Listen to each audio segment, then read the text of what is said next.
Is your grandma capable of murder? Are you sure about that?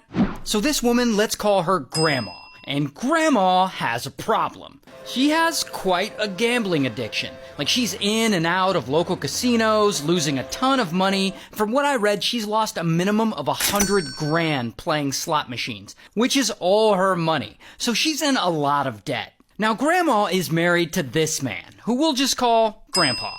And one day, she and Grandpa are at home, and I guess she needs more money, or maybe she's just ashamed to tell Grandpa that she's in so much debt from gambling. It isn't really clear. But Grandma suddenly gets a pew-pew, and blam, blam, she unalives Grandpa. Then she goes to the employees of the worm farm that they own, and she tells them that Grandpa won't be coming into work for a while because he's been feeling sick. Now, this is supposed to buy her some time before people start getting suspicious. Then she continues living in her home while Grandpa's body is there, decomposing, for a whole ass 11 days. Then Grandma embezzles about 10 grand from Grandpa's business account and she flees, driving away in his Escalade. So now Grandma's on the run. But she's a gambling addict. So as she drives from Minnesota to Florida, along the way, she's stopping at casino after casino.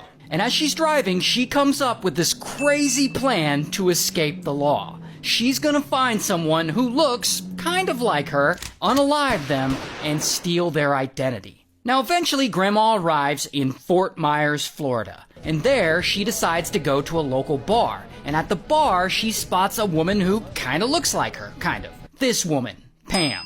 And Grandma sits down and she orders a drink and she strikes up a conversation with Pam.